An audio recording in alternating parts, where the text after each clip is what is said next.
Rise up, A-Town. It's the Falcons Squad. Sponsored by Game Time. Everything Atlanta Falcons every week. Breaking down all the big hits and game-changing plays from the ATL. The way only the Locked On Podcast Network can. Straight from the ATL, the Falcons Squad Show starts now. Welcome to the Falcons Squad Show, your home for the best Atlanta Falcons football talk. I'm your host, Tenitra Batiste. Alongside me, our Falcons analyst, Jarvis Davis, and Locked On Falcons host, Aaron Freeman. Today's episode is brought to you by Game Time. Download the Game Time app, create an account, and use code LOCKEDONNFL for $20 off your first purchase. The Falcons Squad Show is also part of the Locked On Podcast Network, your team every day. So did the secondary sound off Friday night? We'll discuss. And did the second unit give you a sigh of relief? We'll download on that. Also, who are you penciling in to get past roster cuts? We'll discuss that too. But first, let's discuss whether or not there should be concern about 11. Raheem Morris said today the Falcons will move forward with an abundance of caution, quote unquote, with Jaylen Walker and his groin injury. He won't practice today, trying to ramp him back up later in the week, but it is about, quote, really getting him ready for the season because we don't want it to linger. Knowing the other soft tissue injuries Jaylen has dealt with really since the back part of his last season at UGA, are you concerned, Jarvis, about his readiness for week one? Not really. Not at this moment, right? But you know, when we talked about this right after the game, I was like, oh yeah, I'm a little concerned about soft tissue, and now that they have a plan for how they're going to handle that, yes. I feel a little bit better about it because, you know, soft tissue injuries can linger if you don't, because essentially the only answer is rest. Like that's the only way you can do it, right? The only way you can attack that thing like that. It doesn't morph in getting better. So I think that, you know, Jaylen Walker should be fine. And my only thing is the level of expectations that he has on him, you know, and I thought I'm a part of that train too, you know, as far as what I'm expecting to see from him in his rookie season. I think that's what's going to hinder him. You know, just from, you know, because he's missing out on valuable reps. Like James has gotten a lot of snaps, and that's for a reason. And I think that you can see that the development piece is starting to come around as they ramp up for week one. But it just, I'm concerned as far as him missing out on reps and what he's going to be able to bring to the table early on in the season. Yeah. And I think that's a great point that you make. Now that you know for sure that there's a plan, if you will, then it makes you a little bit more comfortable, coupled with the fact that you do have that 3 weeks where hopefully Jaylen Walker can get the rest that he needs. His body can get the rest that it needs so that it's ready for week one. And Tori, you were there this morning. Tori, of course, our senior Falcons reporter, joining us live from Flowery Branch. You were there at the press conference this morning. What kind of tone and timbre maybe did you pick up when Raheem was talking about Jaylen Walker, just in terms of where he is now and maybe where you feel his readiness might be come the season opener?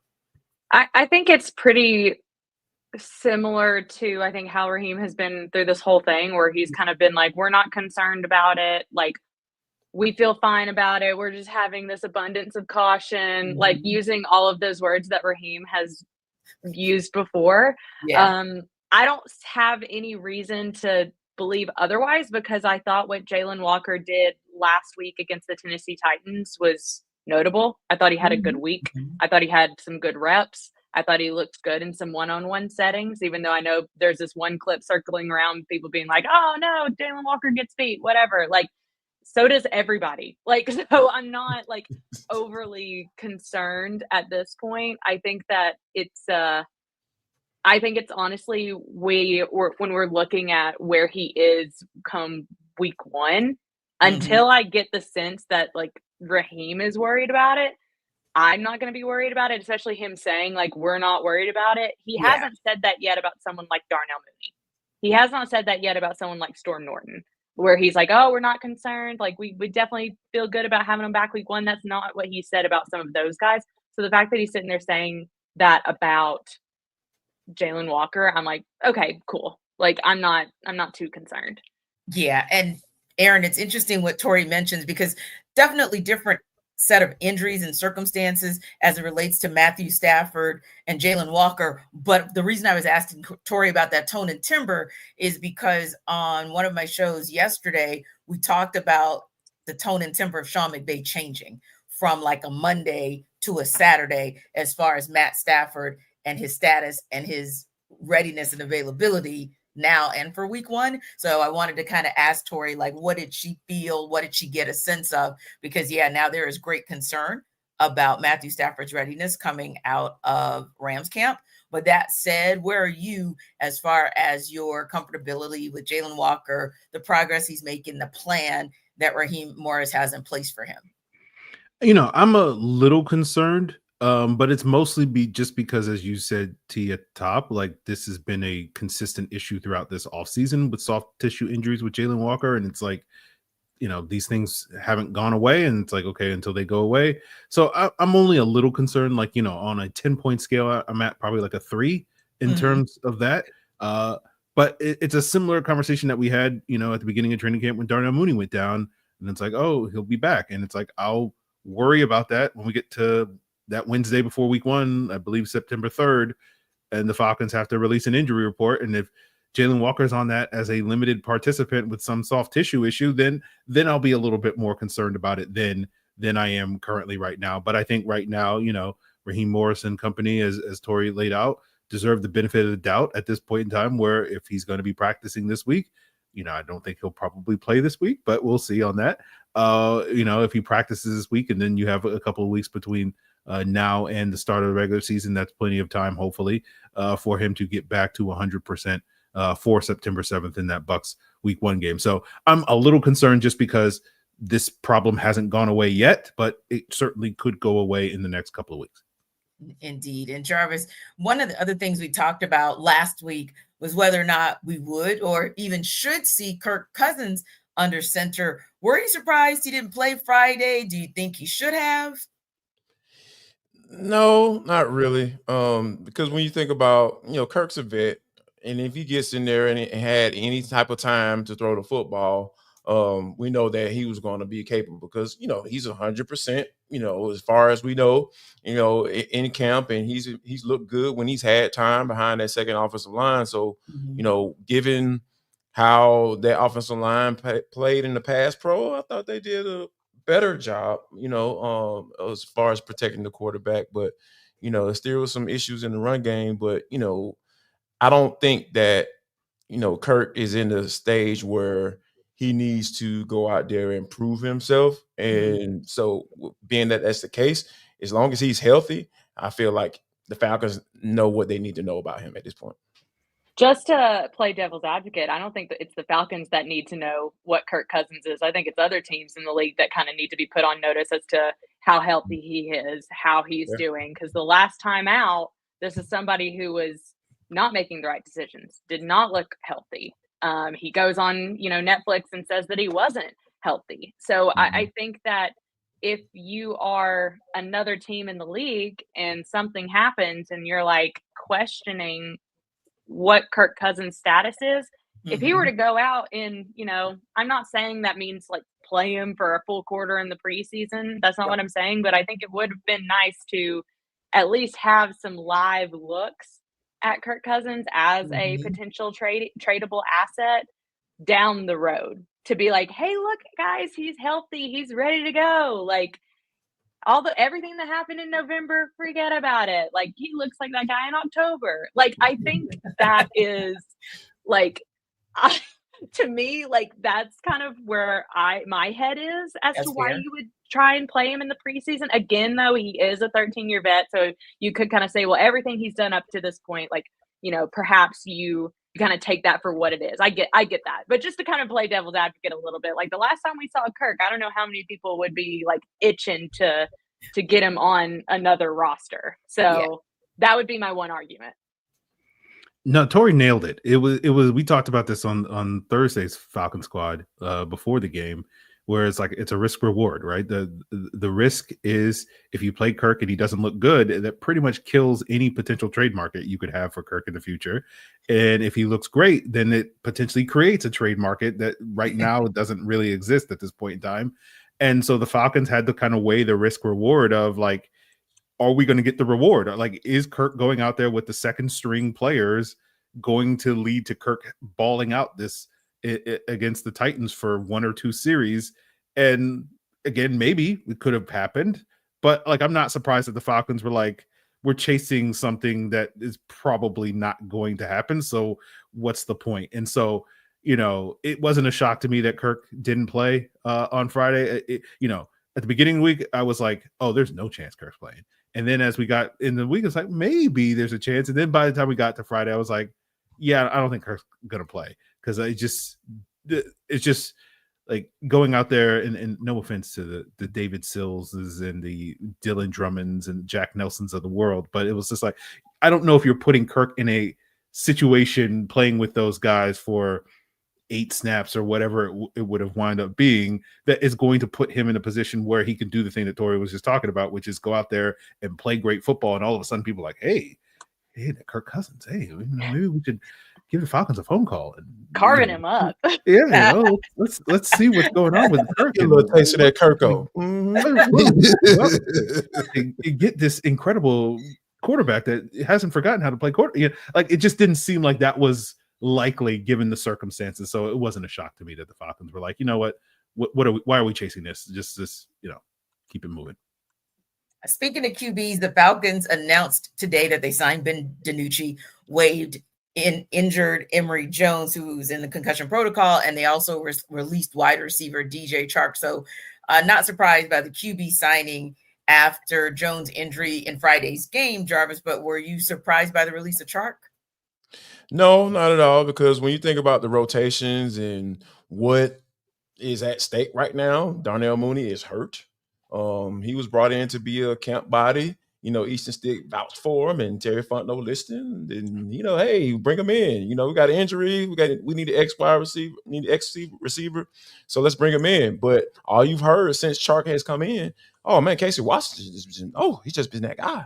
He's been able to step in. He's got some good chemistry with Michael Penix.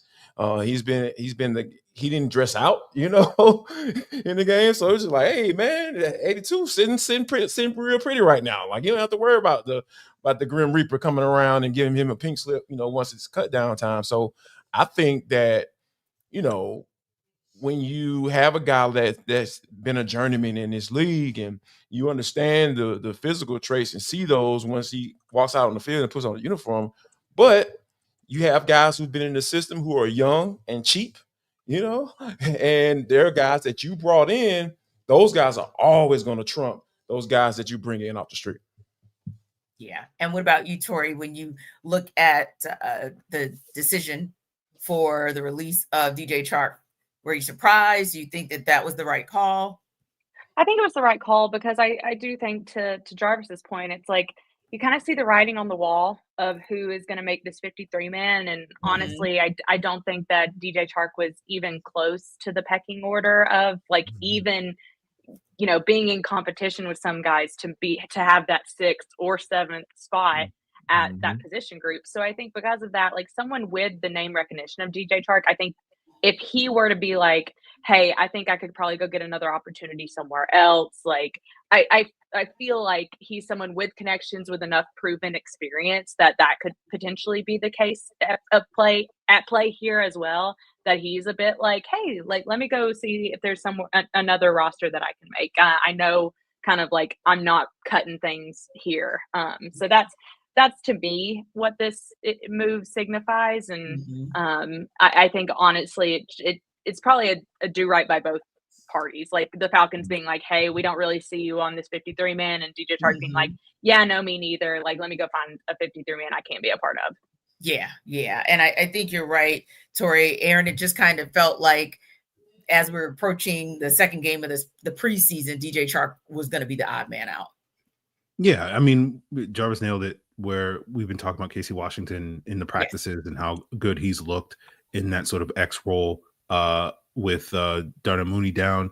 And then in the games, who are we talking about? Chris Blair. He's been playing that X role in the games primarily, and he's been balling out in the games. And so DJ Chark was kind of buried behind both of those guys, and there was really no opportunity for him to potentially make the roster at this point in time. And as Tori said, like, he'll have an opportunity at this point to catch on with another team.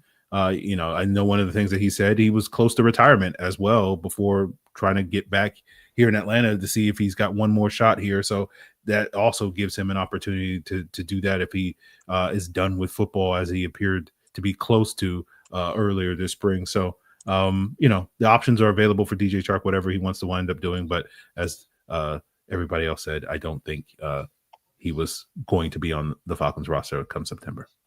Yeah, and that's the thing about, with DJ Chark being in that particular situation. I go back to when he was talking when he first got signed. He was talking about how his daughter has lived in 4 or 5 different cities, and he was just like, man, oh no, that doesn't sound like a guy who's motivated to get going, because like when you start putting things in perspective like that, you just like, oh man, maybe it's time for me to hang it up. So, now Grant, I think you made a great point, Tori, as far as him seeing what he can catch on somewhere else, but I would not be surprised at all if he's the guy to say, you know what, it's been 6-7 years since I've been in this league. Probably give me a nice little retirement, let me go ahead and get settled down somewhere so I can kind of, continue to build my family and move on in that aspect of it. So I think that's one of those things where you kind of say, okay, here's where we are. And one thing I always respected about Terry and his front office is the fact that he's a guy that's going to be pretty straightforward with those guys. And a lot of times when you have veterans like that, those guys are always going to appreciate you. Even if it's something that they don't want to hear, they're always going to appreciate, you being honest in those particular situations. Indeed. So when we come back, we'll talk about the secondary and whether or not they sounded off Friday night when we take it under further review.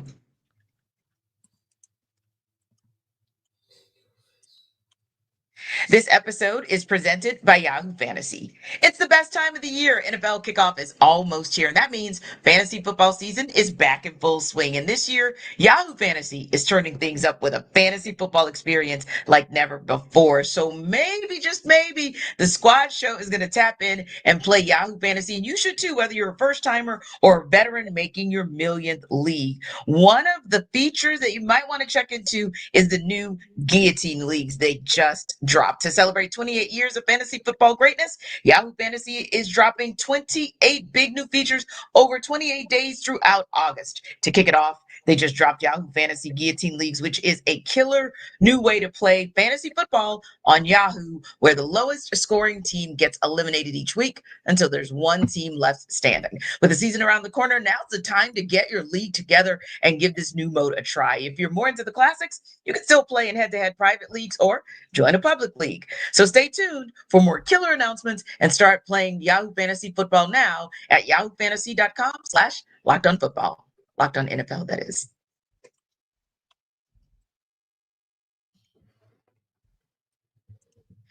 All right. So, Tori, we started our combo post-game Friday on the squad show about how Jeff Ulbrich employed certain players. Didn't get to discuss how the secondary fared for the Falcons defense. So let's talk about it here in terms of the play of Xavier Watts at safety, D. Alford at nickel, or even the secondary room overall. What were your thoughts?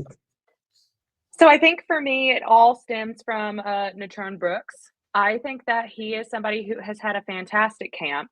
He's somebody who I kind of penciled in as a bubble player going into this camp, and he has emerged as, I think, someone who is going to make this 53-man roster, and not only going to make this 53-man roster, but somebody who I believe is working as the third cornerback off the bench. Last week during joint practices, they actually were simulating what happens if AJ Terrell or Mike Hughes were to go down, be injured, whatever the case, need to be pulled for whatever case may be. And it was Natrone Brooks who was the next guy up, the next man in. And he got some work opposite Mike Hughes. He got some work opposite AJ Terrell. So I think that for me, he's kind of been the storyline of camp. And, of course, then he has on Friday night the big interception with the pressure by James Pierce off the edge, and Contavia Street just pushing the guard into the lap of the quarterback. And so I think he's been kind of this really bright spot in camp. He's somebody that even when I was talking to Caden Ellis like weeks ago, And Caden Ellis is like, Jeff Ulbricht's whole mantra is heart, mind, fist. And somebody who embodies that is Natrone Brooks. Like, and he said that unprompted. It wasn't like I said, hey, how's Natrone Brooks doing? It was, he brought that up on his own. So to me, he's he's the story of the secondary through camp and the preseason. And it's one of those things that while he's been the story of camp, I think the underlying part of it, the part that you don't necessarily want to look too closely in like the realization of is that Clark Phillips is getting buried on the 53-man roster. And it's actually, I've been playing around with my 53-man roster for the last 2 weeks, and I'm just having a really hard time. Like, him not being healthy, him kind of falling down the depth chart. Like, it's really going to be interesting to see what the Falcons do with someone like him, someone like Carlos Washington. I know these Storm Norton, like some of these injured guys who have played key roles in depth for this 53-man roster in years past. Like, we haven't seen them. And there are some other guys in the same way that Natrone Brooks is, like Nathan Carter, stepping up to fill in some of these roles. So I do not envy coaches in front office with this 53-man roster, because I know I'm having trouble pinning down exactly what this looks like. And someone like Natrone Brooks, like as an example in the secondary, is someone who has really changed things for himself. Absolutely. And Aaron, for you, when you kind of take a step back and you look at the secondary's performance overall Friday night, kind of what stood out to you? And I think Tori makes a great point. Like, Natrone Brooks always starts the conversation when it comes to standouts. Yeah. It's been interesting watching the secondary so far in this preseason, because outside of Natrone Brooks, like, there hasn't been sort of those standout moments for really anybody. You're not seeing, the pass breakups and the interceptions and sort of those splashy plays that you come to expect from a lot of these guys, particularly the rookies like Xavier Watts and Billy Bowman. I thought both of those guys did good work on Friday night against Tennessee. Like, I know one of the things that Jarvis wanted to see from Xavier Watts was him being a little bit more aggressive or less hesitant when it came to his run fits. I thought he was able to do that, but you didn't really get like that one moment where it's like, oh, he was able to, break up a pass over the middle or something like that. And the same thing with Billy Bowman, like probably his most splashy play was kind of like blowing up a block on a screen pass or something like that. And it's like, other than that, like, he was solid, like nothing major, nothing negative to write home about, nothing, super positive to write home about. And so, like, it is kind of been the Natrone Brooks show for that reason, because he's the one guy that's making all the sort of splashy plays. But I think overall the secondary, for the most part, was better. Like, D'Alford, I thought, was better this week after a rough game the previous game. So overall, I think the secondary is doing solid, but we just don't get the sexy splashy plays outside of the Brooks sexy splashy plays. Yeah, and outside of Jarvis, DeMarco Hellens reminding us in game 1 that he was a hitman. But Oof, Lord, oh my gosh, man! Like, this is the beauty of preseason, right? People are talking about, oh, preseason don't mean anything. This is the beauty of preseason. You got a guy in Natrone Brooks who Free has deemed him the preseason superstar, right? Like, he had an excellent preseason last year. Did not make the final 53, but he was able to get onto the active roster, after the season started. So, but now we're talking about him making the 53 straight out. Talking about the progression, the coaching, the having that plan. Like, I'm up here giving coaching kudos, y'all. Like, well, what we talking about here. This is good stuff. I so enjoy guys like Natrone Brooks getting the opportunity, right? Because someone gets hurt. Clark Phillips gets hurt. Wasn't really doing too much when he was out there anyway. And now Tori talking about how he's the first sub if a guy gets hurt. That's big time stuff right there. Like, I absolutely love him taking advantage of this opportunity. And as far as Billy Bowman goes, I kind of pencil him as that starter, a rookie who can come in and start almost right away in that secondary. D'Alford got something to say. I mean, I ain't saying the man was amazing, but there was a lot of sticky coverage. Sometimes I thought they were going to throw the flag, but they didn't. So, hey, you can't can't call it what it ain't, right? So hey, that's good coverage right there. So and I think that D is stepping up to all the chatter, right? Because he understands. Hey, they moved that man to play my position. So, he was a safety coming out of college. So like he understands the writings on the wall. He only got a 1-year deal, so he gets it. He understands it. So, and I like what I'm saying. Like this is what a true training camp battle is all about, right? With like guys just going after it. Every time they get an opportunity, they just going after it and doing what they're supposed to do. So yeah, this is one of those battles where I'm just like, yep, we're gonna keep our eye on this one. We're gonna see how it works. I'll be very interested to see how much playing time either one or both these guys get on Friday against the Cowboys. Indeed. And Tori, we also didn't get to talk about this, so it's fresh for us from Friday night as well. And that is the play of Rukaroro and Brandon Dorlus in the interior. What were your thoughts on how they played? I thought they played well. I was very, especially Brandon Dorlus. I think he's somebody who has had a really good camp, really establishing himself as someone who Falcons can rely upon in that interior. This was always going to be a really important training camp and preseason for someone like Brandon Dorlus, specifically because he didn't have a lot of snaps last year. He didn't have a lot of time. He didn't really fit into the rotation, and now he's a pretty active and important part of it. And so I think that I see a difference in his confidence level. I see a difference in the way he's kind of getting after guys. I like the way that Jeff Ulbrich is using him both as a true traditional interior guy, but also a little bit as a big end and having that big end look. I kind of always thought that was going to be Zach Harrison's role, but they've really morphed Brandon Dorlus into being more of that guy. I think they really like Zach Harrison in the interior. So far, I like what I'm seeing from Brandon Dorlus. He's been a fun player to cover this preseason. And I'm really looking forward to seeing kind of what he actually does come regular season when he's getting a consistent amount of reps. Yeah. I would say I thought Dorlus had a really strong opening drive in that third quarter where like a lot of the big plays, both as a run defender and pass rusher, came in.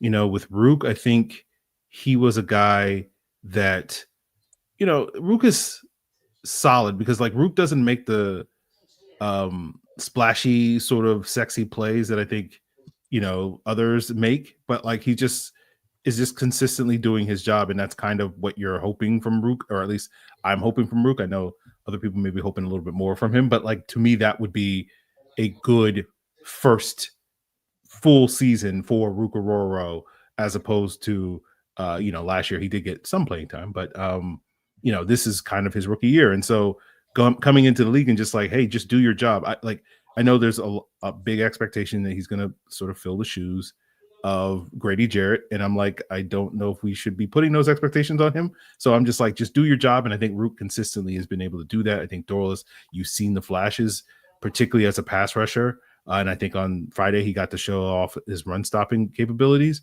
But I think because of the pass rushing abilities that he's shown so far, it's kind of made some other veteran players that are a little bit more experienced feel a little bit more expendable. The Morgan Foxes of the world, the Kentavious Streets of the world, guys that were known for being better pass rushers than run defenders.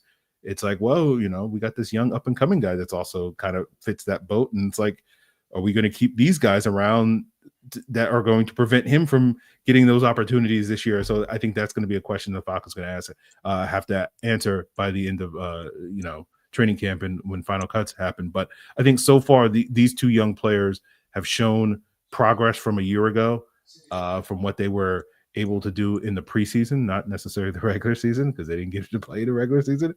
But I think both of these guys, the arrow is pointing up for both of them. Yeah, and I want to take it. I know you asked about Rukaroro and Brandon Dorlus, but I want to take time out to highlight what I've been seeing from Zach Harrison. I feel like he's been like in the first preseason game, he showed some pass rush ability. I think this game right here, you really showed what he can be as a run stopper, specifically going up against guards in that base 3-4 that they run in early downs. Like the length, man, it's so. It's going to be hard for guards to handle him. That's why, because being the fact that he's so long that a lot of times you put guys like that out on the edge because those tackles normally have the longest arms on the offensive line, right? So it's kind of like an even matchup. But when you get him down there in the trenches over that guard and on rundown situations, it's almost lock out. Let me get rid of him, and I can be able to see over the offensive lineman and do what I need to do. And you saw that several times, and I was very pleased with what I saw with him against the run game. And you're going to need things like that because that was a concern. They had the Tennessee Titans popped a couple runs and specifically right up the middle, and you start to see the adjustments, towards the midway through the game. You start to see 96 in there, crashing down inside. As soon as that running back makes a move, hold what you got until you do it, from a two-gapping standpoint, and then you go do what you need to do to make that play. So, yeah, I think, Dorless, I echo what Tori said. The man has had a hell of a camp. Like, Dorless has been really proving himself like, hey, man, don't forget about me as a two-way player, not necessarily in one specific, so as a two-way player, he's kind of shined. So, yeah, I think the Falcons are really lining themselves up, not necessarily to replace one player because Grady, that's a whole different piece. But I think that they are getting several guys that can come in and kind of keep it going and and probably be a little bit better because you're not depending on one person to go out there and make plays. More defense talk when we get back.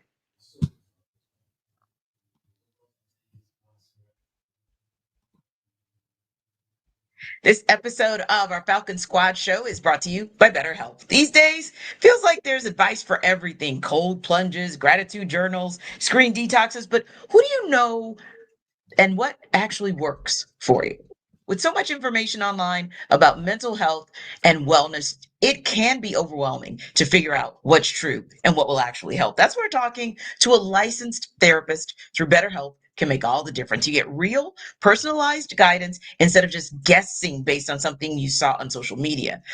I found that therapy and coaching isn't just for navigating major challenges. It's also about building positive coping skills and learning how to set boundaries, and having a trusted professional to talk to things through with can help cut through the noise and keep you focused on what matters most. So talk it out with BetterHelp. Our listeners get 10% off their first month at betterhelp.com/lockedon. That's BetterHelp, HELP.com/lockedon. With over 30,000 therapists, BetterHelp is the world's largest online therapy platform, serving more than 5 million people. So check out betterhelp.com/lockedon and get 10% off your first month. That's BetterHelp, HELP.com/lockedon.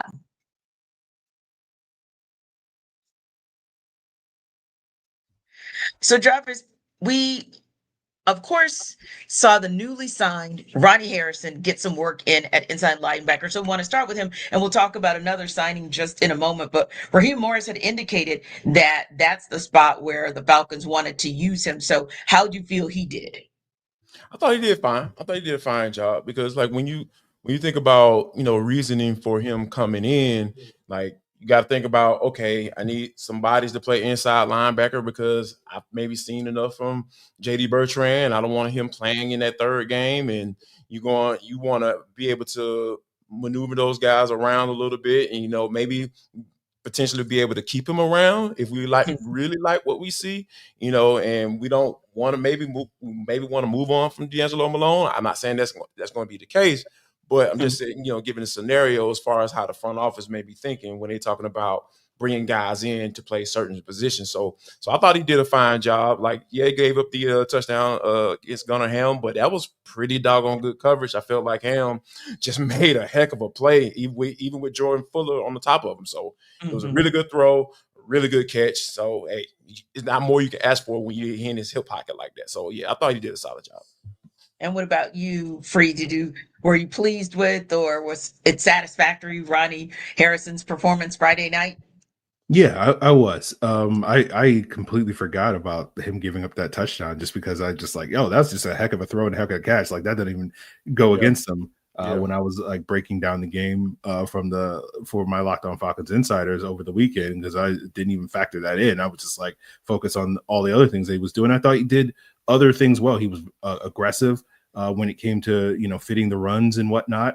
And he's channeling. He was DeMarco Hellams before DeMarco Hellams was at Alabama. That guy that was just going to run around, I'm going to hurt people, and he's brought that mentality to the linebacker position that kind of makes him a natural playing in the box. And I thought you got to see that on display on Friday night when it came to some of his run fits and whatnot. And so I think, given the circumstances, he did as good a job as you could expect. And, going into it, it was kind of like, okay, well, they just needed a body just because they have so many linebackers down with Troy Anderson, Malik Verdon, and J.D. Bertrand dealing with his injuries. And obviously Caden Ellis and Devon Diablo not playing reps. But I thought he played well enough and did enough good things that I think he could potentially be more than a body if he could go out there on Friday against the Dallas Cowboys and put together another solid performance for this team. So certainly was impressed with what Ronnie Harrison was able to do on short notice.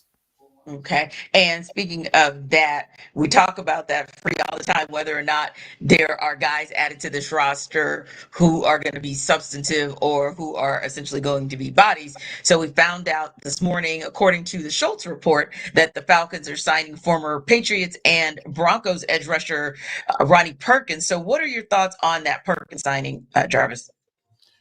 James Pierce Jr. might not play. Jaylen Walker is not going to play. Braylon Trice might not play. You need somebody to go out here. Like, they need bodies. All of these signings are right here like, hey, big heads, come on down here and get you some film. You know what I'm saying? Big head is playing in my head, free. I'm just saying. Oh, goodness. Go on. We got all the film you need. You know what I'm saying?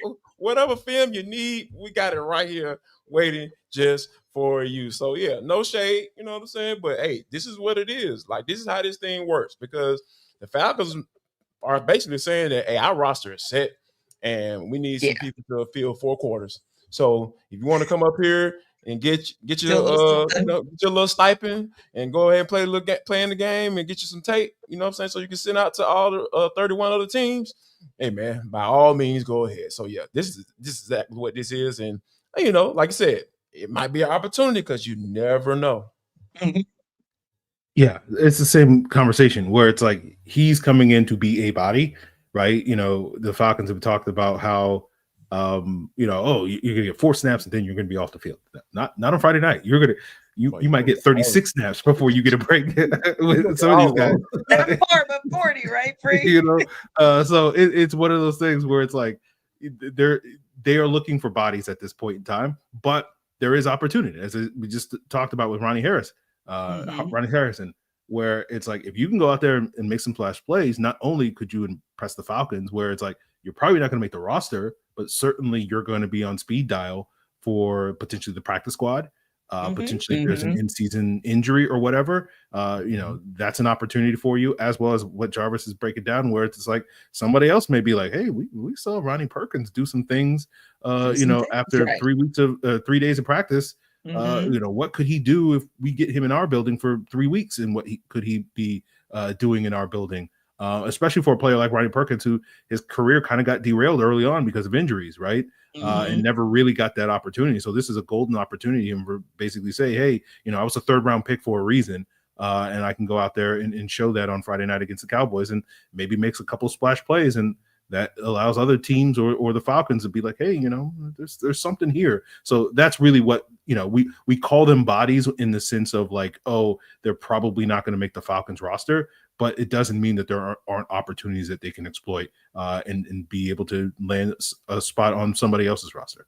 Yeah, indeed. Well, Jarvis, you hinted at it a little bit earlier, but let's go back to it and deep dive just a little bit more on the O-line. That second unit has been on the struggle bus, to say the least. Do you feel like they did anything to redeem themselves Friday night, especially maybe in the second half? Yeah, I thought, like, specifically, I'll be specific as far as with Javon Gwynn. I thought there were he had some bad moments. I feel not necessarily bad. Let me take that back. He had some moments where you were kind of questioning as to whether or not he could be the backup center, right? Specifically in the run game, because we know that's the foundation of what this offense is going to be. If they're going to be successful this year, they're going to be able to run the football. And if you can't get to that next level in that zone scheme and cut that play side linebacker off, Like he can't be in the game. It's just not going to work like that. So I thought that he showed a little bit better, a little bit more promise. And I think that he has some really nice plays in pass pro too. Like just seeking in, because one thing I always look for when it comes to center is a lot of times they are uncovered, right? Like the more we see teams in nickel, that means it's 4 pass rushers. So more than likely that you're not going to be covered in those particular situations. So what I look for in centers nowadays is that seek and destroy type situation. Like, all right, nobody's now up over me, so let me go help out my teammate, who might be struggling, Kyle Hinton. So, help him out. Like he's seeking and destroying. Like there was a really play that I'm sure he got a +4 in Dwayne Leffert's grading system. So yeah, I like what I saw from him in that aspect of it. But I think overall, they popped some plays. You had the Nick and Carter touchdown run. That's a good sign. That's progress. So yeah, I think overall though, there was progress, and they didn't regress. So any gress that's pro, it's a good one. I'm just Love it. right now. Hey man, you want to make up words because you're a little bit more pleased with the backup unit for the O-line? Do you, man? Whatever makes you happy. Because hey, Free, anytime we can have a positive conversation or any positive communication about this second unit on the offensive line is a good thing. Yeah, I wouldn't go so far as to say that they redeemed themselves, but as Jarvis said, I do think they took a step forward, and so we will towards redemption. We will take one step forward. Hey, we'll take that. We'll take that at this point, based off what we saw last week against the Lions. So, I thought Kyle Hinton and Jack Nelson struggled out the gates. They made some mistakes. I thought again, not going to say the word redeem themselves, but I did think they did some positive things later in the game. Yes. They were kind of the two guys that had the key block on that Nathan Carter touchdown, where they were able to get to the second level and seal that out. And then Carter, breaking a tackle, and then it was off to the races for him. And so to have those plays on tape, even if it's one play that stands out, it's like, hey, it's one more than they had last week. So, hey, maybe against the Cowboys, we might get 2 of those positive plays. We might take another step forward. So the trending is in the right direction. It may not be at the pace and progress that we want it to be at this point with the second string offensive line, but it is improvement at this stage. And so we will take what we can get. I often say, it's funny, with the Falcons, historically, when we talk about the pass rush, beggars cannot be choosers. And now we're choosing. We can sit here and choose. We can choose not to trade for Trey Hendrickson, as opposed to before, where we didn't have that option now because of what we believe in the pass rush. And now it's like, okay, well, that beggars can't be choosers line is kind of morphing to the offensive line depth at this point in time. So, we'll take what we can get at this stage with the second string offensive line. So again, it's progress. It's not great, but it's something. So we'll take it. I think we are all in agreement that maybe special teams is a happier place, and they have. And I, of course, talking about JD, the redemption tour from last season and what we saw with special teams overall, seems like they're still on their redemption tour this season. Special teams had a nice night Friday. Tegan Quatoriano entered the chat with a forced fumble that he also recovered. But who and what kind of stood out to you the most from the special teams unit? We talked about this going into this game about how, Younghoe Koo can kind of like solidify his starting spot. And I was just like, he pretty much already stamped it essentially. And Raheem Morris pretty much backed that up by saying, hey, there's a sentimental type connection there. And like, yeah, Koo is he's all good. He's healthy. And because that was the only question, right? Because we are, and I know people, remember that Saints post-game show, you know what I'm saying? And I was calling for some heads, or specifically one, his number is number 6. And I was just like, hey, man, it's time to go, move on. Well, call somebody on the street, come get it, because, like, you can't be losing games for a kicker. Like, I'm just sorry. But, it's good to see that he's healthy. It's good to see that I have a sense of calmness when he comes out on the field. That seems to be back because we know that, hey, once Koo runs out there and all you hear the crowd saying Koo, and you see that bad boy go between the uprights, that's what we're used to seeing, right? So, and I feel like we've seen that in practice and in the game as well. So, when you have your kicker basically coming back saying, hey, man, I'm 100%, you can't ask for more than that. Yeah. And Raheem Morris spoke about that this morning, Aaron, because he just acknowledged that, hey, quote unquote, you never want to say a competition is over as it relates to that kicking competition between Younghoe Koo and Lenny Craig. But then he noted that Koo has a lot of emotional attachment, if you will. So although we don't know for sure he's not been named the starter, we do know that even dating back to last season, it was clear Raheem Morris was going to ride. I don't want to say die, but ride with Koo regardless. Yeah.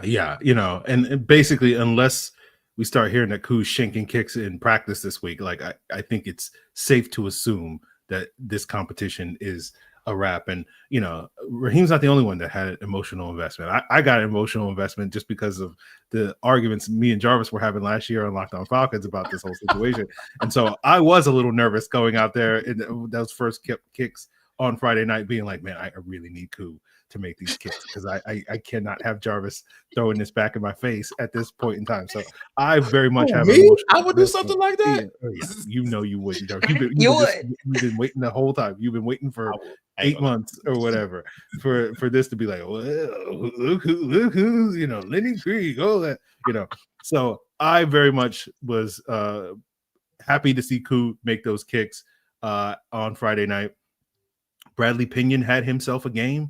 Tegan Quatoriano had himself a game. Tegan Quatoriano was a guy that was known for his blocking ability, not his special teams ability. And to go out there and I believe it was the report was his first time on kickoff coverage ever to force a fumble. I'm like, okay, my friend, you just recovery too. You're on the team. So we won't see Tegan Quatoriano on Friday against the Cowboys. You're good. We're good to go. You checked that box. So I think the special teams was the strength. If there's one positive that you could take away from Friday night's loss against the Titans, it's like, hey, special teams looking real good at this point in time. So I think that was one of the things that stood out on Friday night. Yeah. Well, I'll be petty and I'll say while Younghoe Koo made a 42-yarder Friday night, Lenny Craig made a 60-yarder this morning at practice free. Just saying, maybe the competition isn't over just yet. Speaking of that, we'll talk about our winners and losers from Friday night and who we might be penciling in to get past roster cuts in the look ahead.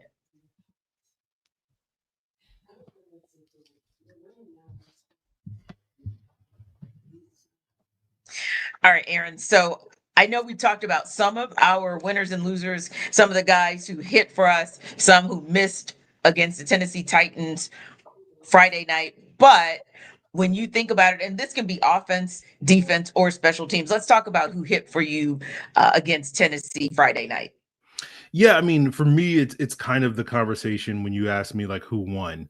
It's like, are we now sitting here saying you're on the team? You're on the team right now. And so for me, on defense, the obvious answer to me is Natrone Brooks. In terms of special teams, like if you want to say Younghoe Koo, if that was a question, you could say that. But again, going back to that Tegan Quatoriano point where it was like he was kind of the front runner at that third tight end spot because of his blocking ability. And that's a position where last year with Ross Dwelly in that role, he's spent more snaps on special teams than he did on offense. And so you need to be able to show that you can do something on that third phase of the game. And Quatoriano was able to do that. So it's like, okay, if it was any doubt on who's going to be the third tight end for the Falcons, I think he was able to erase those doubts. It was hard to sort of look at the offense and say, yeah, there was one guy that absolutely won. If I was to pick between two, I would pick David Sills, the wide receiver, and then Nathan Carter, the running back. I don't know if Nathan Carter won a roster spot, but I certainly think he's now the front runner. He's leaped to the front of the line in terms of being that third running back with the performance he had and showcasing that long speed on a couple of runs against the Titans, which was really the only thing that the run game was able to contribute. Was if Nathan Carter wasn't busting the long run, they weren't doing a whole lot. But David Sills, the fact that David Sills got 2 quick catches on the opening drive and then basically didn't play any offensive snaps, didn't even finish the drive. Like the Falcons were like, we're good. We don't need to see you anymore. And then he did get later in the game. He did get some opportunities on special teams. Yes. And then Raheem Morris sort of confirmed when he was asked directly about that, like, why was that the situation? He was like, we wanted to see him on special teams. And like, Raheem, why would you want to see a backup wide receiver on special teams? Because if David Sills does wind up making this roster as potentially the 7th wide receiver that I think Tori hinted at earlier, you're going to be playing special teams. And so they want to sort of see him get that opportunity. So to me, those were the kind of 2 guys that stood out to me. If we're going to say anybody won on offense, it would be Nathan Carter and David Sills. And for you, Jarvis, your winners on offense, defense, special teams. I'm going for a winner. I'm not necessarily going to speak about it in the sense of winning a roster spot per se. No. Yeah. But I would say I feel like Braylon Trice won because he was abusing tight ends. If he was lined up over a tight end, I'm talking about like I just saw the tight end head down and he back in the backfield like man, this could potentially be a guy that you bring in on base at outside linebacker for a run-heavy team. Now you're talking about being an asset for Jeff Olbrick, right? Because what if James Pierce Jr. can't whoop a tight end and do what he's supposed to do against a tight end and on early rundowns? Hey, 48, come on in. We know what you could do. So that's the type of stuff that I'm talking about when it comes to this preseason. I will continue to harp on this. There's an opportunity there because nobody was checking for Braylon Trice once they brought in James Pierce Jr. and Jaylen Walker. Nobody was barely talking about it. We had to force ourselves to talk about him, and get into that conversation. So now I feel like he's entered the chat, T. If I could use one of your T-isms, like he has entered the chat in that base 3-4 outside linebacker. We having issues stopping the run. We can't beat a tight end when he's lined up in that lineup in 12 personnel. Man, bring on 48 because he is the quintessential from a size standpoint, as far as size and weight, 6'3", 6'4", 260, 265. Like, yeah, that's ideal right there. So I think, he played his way into being one of those guys where I say, okay, y'all can't stop the run on first and second down. All right, 48. Yup. Indeed. And I gotta say, when you think about sort of like you all said, when we think about the winners, it's not so much, but we'll get to that in a minute, not so much about the roster piece and whether or not they make it, but just, hey, you had a job to do Friday night. Did you win at when those opportunities were given to you to win? And it sounds like those guys were pretty consistent, because I agree with you guys on all of your selections in terms of who hit. Now, then you've got the flip side. And let me throw this out here because I keep seeing mentions. So I'm going to throw it out there more so as a miss, because the miss may be that you just weren't there. And where my mind kind of went with that, in all honesty, is, and I know you're going to love this, Jarvis, Troy Anderson, because we keep getting questions of Troy Anderson. Where was Troy Anderson? What's he up to? What's going on with him? But if you really think about it, guys, it's not just Troy Anderson that maybe was a miss Friday night because he wasn't available, but there are some other guys that we got to watch out for too, just in terms of what's going on with them and their injuries. So, for example, Keith Taylor, Kobe Bryant back at practice. Maybe that's a good look for them as they get ready for Friday night. But then you think about Carlos Washington dealing with the hamstring. You guys mentioned Clark Phillips III earlier, dealing with the ribs, and even Storm Norton dealing with the lower body this week. So I'll kind of challenge you, Free, to say, when we say who missed or who didn't hit Friday night, it could be a guy that you were disappointed in his performance, or a guy who you're disappointed because there's no performance at all. Yeah, I mean, I think you nailed it, T, with some of these guys that we probably entered the summer being like, oh yeah, that guy's definitely making the team. Storm Norton, Clark Phillips, Troy Anderson, and then availability is the best ability, and those guys have not been available at this point in time. Feels like the writing has been on the wall for several weeks now that they're not getting Troy Anderson back anytime soon. So it's just like, I told this to Jarvis a couple weeks ago. Like, next time we talk about Troy Anderson will be the first time we talk about Troy Anderson at this point in time. and until we get an update that says, oh, he's back. Yeah. Right. And out of sight, out of mind at this point in time. And then, Jarvis and others have talked about it, like Clark Phillips as a guy, like, is this his last hurrah in Falcons training camp? So it's like, and then with Storm Norton, it's like we've seen Storm Norton the last 2 years be very productive when he's gotten opportunities on the field. Mm-hmm. But if he's not available, then I think the Falcons are going to need to go shopping for a new offensive tackle, because as much praise as I've given Jack Nelson on this show for showing some positives, Jack Nelson ain't ready to play in the NFL, right? That you might as well just, throw Kirk Cousins out there if Jack Nelson has to go into the game, because Michael Penix is going to die. And so you need to sacrifice somebody at the quarterback position. So like we talk about sacrifices, folks. On the I had to go to a dark place, because that's how bleak it's going to be if Jack Nelson has to play snaps in the regular season, right? Get all these preseason reps out the way, Jack. Do you, and then if you're on the roster, you get a red shirt. Hey, Jack, just be in the film room, show up to practice, but you ain't playing football this year. We will do everything in our power to prevent you from playing football this year. So I say all that, right, is to basically say, if Elijah Wilkinson doesn't step up, because it seems like Brandon Parker's dropped down the list. If Elijah Wilkinson doesn't go out here and ball against Dallas, and Storm Norton's not coming back, Falcons need a swing tackle. Storm Norton was the guy that solved this problem 2 years ago. Now it's back. And so that's what's potentially at stake with some of these guys not being available, where it's just like, do we need to go out there and bring in some guys that can do your job, because you're not out there doing your job?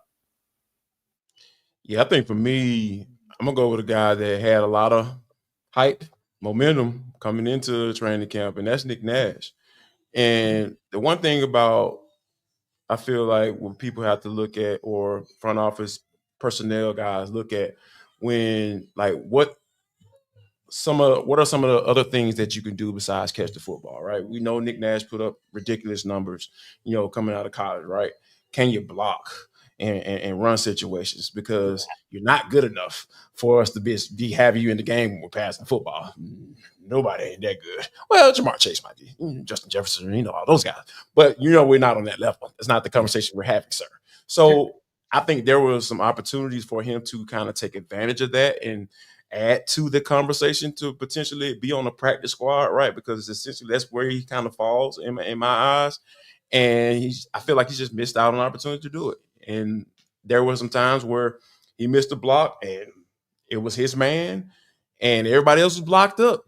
All he had to do was just get in front of him, and Nathan Carter was probably going to be off to the races again. So, a lot of times people, blame the offensive line not blocking, but, that was the wide receiver motioned in, and he was supposed to kind of come up in and lead up and cut off that backside backer, and he didn't do that. And he knew he had messed up too as soon as he popped up. So, he got, how it is, people clap their hands. They're like, oh man, dog, I missed that one. But yeah, like you can't miss those type of things. And on the exact opposite end of that, Chris Blair not getting the ball, seeking, destroying, trying to find somebody to mix it up with. He understands that because he's been around, he's been in the camp with the Falcons, and he understands what they want the wide receivers to be able to do, and that is block. So I think that he missed on an opportunity to try to really put himself in the conversation and at least be on the practice squad. Yeah. Jarvis, did you give me your special teams miss, or were there no misses on special teams? No, like I like everybody that I saw on special teams, whether it be Bradley Pinion, whether it be Billy Bowe, he was out there. I'm talking about screaming down the field on kickoff. Josh Thompson, I thought he showed well. It was just a lot of guys on special teams just getting after it. Like people are really trying to make this team. Marquise Williams I'm sure he's going to have the time of his life when it comes cut down time. Like, yep, y'all don't want him. Let me get him. I need that right there. He needs to be on my 11 right there. So yeah, I absolutely love what I saw on special teams on Friday. And I have to say, this takes me back to Friday night and a comment that we addressed that came from one of our viewers who said that he didn't kind of see that energy. He felt like maybe the Falcons were flat. And you know how sometimes we go back and we look at the tape or we'll watch some highlights or whatever, and it's like, yeah, no, I don't think they were flat either. I think, Jarvis, you just hit the nail on the head. There were some guys out there who were going for it. Like, look, I know that 53-man roster is looming on Tuesday, August 27th, and I want to be here. And they were showing those things. We also saw some things that Jeff Ulbrich mixed up, just where he placed people and kind of what that looked like for those players this week as opposed to last week. And I think, too, it may be more of the recency effect, but you got to give so much love to what you saw in the second half in particular. I felt like on all sides of the ball, like everybody, if there was a little, and I didn't feel like there was, but if there was a little layoff for anyone, it would have, in the first half, everybody seemed to come out in that second half with like just the energy that that you needed to see. Real quick before we go, because we did give this love to Jeff Ulbrich and we talked a lot about Marquise Williams and what he was able to do in putting players in certain positions to succeed. Anything stand out for you guys real quick about Zach Robinson and what he schemed up this past week? Well, remember TJ Yates was actually calling plays. I'm sorry, yes, TJ Yates, because we called out that he was on the sidelines, I think, and Zach was in the booth. Yeah, TJ was in the booth and Zach was on the sidelines. Yeah. But so, yeah, there were things in the offense I was like, that's exactly what I saw last year from Zach Robinson. Some of it was good, some of it was bad. I was like, but at the same time, it's like I thought TJ Yates did a competent job calling plays. I don't know if his quarterbacks always executed the concepts that he was throwing in this game. So I think it was less a play calling issue and more just a simple execution issue. Yeah, and for me, I think there were times where the Tennessee Titans, it seemed like they may have gotten a little message saying that, hey, we got a new guy, OC, so we just gonna stack the box. They had 8 in the box, sometimes 9. I was just like, hey, man, do an audible, give them an option or something, and try these boys deep. It was almost like, hey, man, they were daring them to throw the football down the field. So, of course, first time calling plays, as far as with the Falcons this year, it was fine. But, when you recognize certain things like that, I know we're not game planning and all that stuff. You got some man beaters. I'm sure you got some man beaters in your play call, in your play sheet. So, use them, use those things because, hey, it's a preseason. Like, anybody gonna get mad at you if you take a shot down the field on first down because they got 8 folks in the box. I ain't tripping. Indeed. So, yeah, I was thinking about that, and I'm glad, Free, that you clarified that it was TJ Yates who was really kind of running the show, but wanted to just, again, talk about what you guys thought and what you saw in what TJ Yates with a little bit of support from Zach Robinson, what they dialed up Friday night. Thanks to our everydayers for making the Falcons Squad Show your first listen of the day. Be sure to stop by Locked on Falcons with Aaron and his frequent guest analyst, Jarvis, as your second listen, and check out some of Tori's work at AtlantaFalcons.com. We'll see you next time.